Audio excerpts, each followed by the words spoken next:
Welcome back to another Phill-osophy Arc episode. In this morning's episode, I'm covering the art of conversation.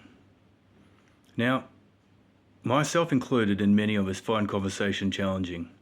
To pick up the phone and order a pizza, to have the talk with the boss, to negotiate with business clients on a deal and a pay rate, and what they expect for the job to be done, and what I expect to be paid. Many people find conversation challenging, to break eye contact, to shy away, to not even want to leave the house sometimes. Because sometimes the things we need to talk about or want to talk about can be overwhelming, to say the least. Now in this episode, I'm going to give a few tips and ideas on how to bridge the topic and have good conversation. Now, one of my favorite go-tos is, what hobbies are you into? Because that will instantly give you a window into someone's soul. So say if they said, I'm into cars, and I'm like, what kind of car have you got? And then immediately they're just like, I've got a Ford Falcon, it's a vintage model, it's beautiful, it's my baby and pride and joy. And they will just get chatting, they will open up. And then at the point that someone is engaging about their favorite things, they could talk for hours, and they are very relaxed because it is their forte, it is their passion. Find people's passions, and find your own passion, and then get talking about it. And then when they say, what about you? And you're like, I'm into this. Or I don't have a hobby, do you want to hang out and go for a car drive? Maybe I might like cars. Other things we can talk about is, see, now I'm on the challenge of topic. I'm on the defensive, as they say. So other things you could talk about is, what'd you get up to this week?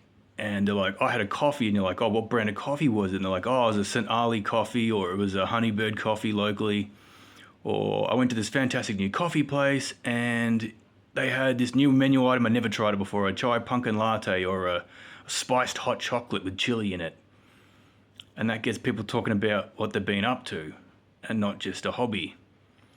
Or you could ask them any one of these 10 questions, because these are absolute humdingers, people. This is a competitive list of 10 questions you can ask someone. If you could do anything in life, what would it be? That's a great topic. And then just sit back and listen, because being a good listener is very important. Something I've been practicing for years now, because I was originally not a good listener. Other questions could be, what holds you back from being your best, happiest future self? Or, if anything in the universe is possible, what would you want to try doing at least once? That's a zinger. Because people's minds can run wild with that question.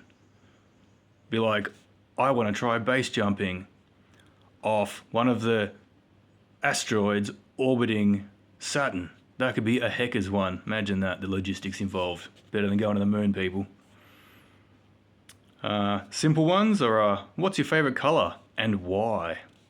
Because that's just not just a what's your favorite color, that's why is it your favorite color. For me, close your eyes and look at a full bright sun. That's my favorite color. Another one is, what's your favorite number and why?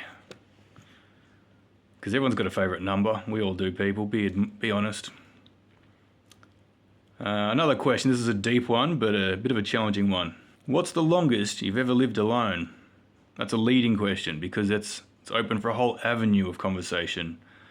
Like moving out, why'd you move out? How long you been moved out for? Do you live alone? Have you ever lived with a partner? You know?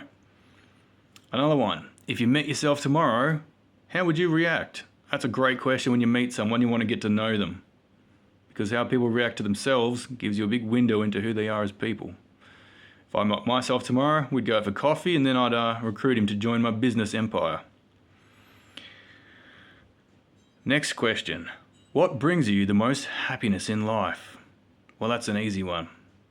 Fishing, my business, myself, my family and friends.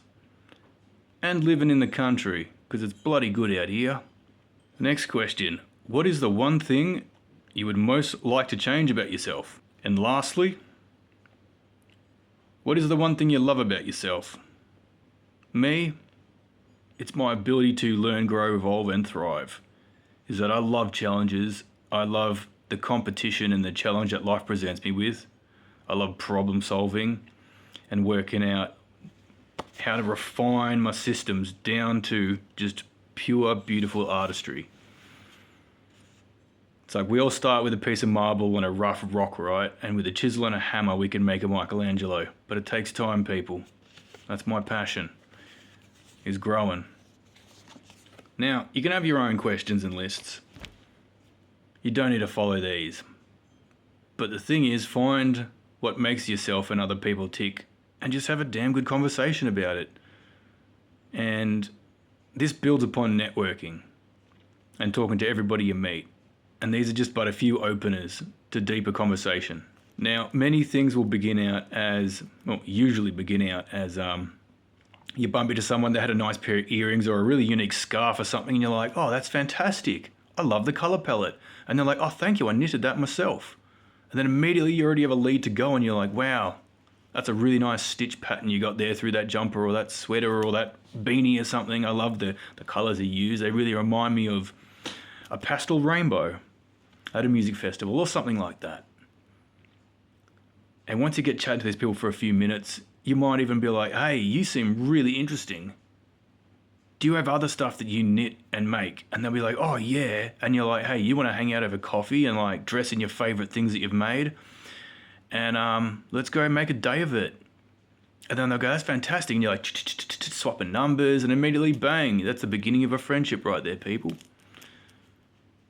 That's the beginning of a friendship. Now, in closing, I still am very socially awkward. Will have noticed throughout this series that I pause and sometimes stutter or stumble on my words.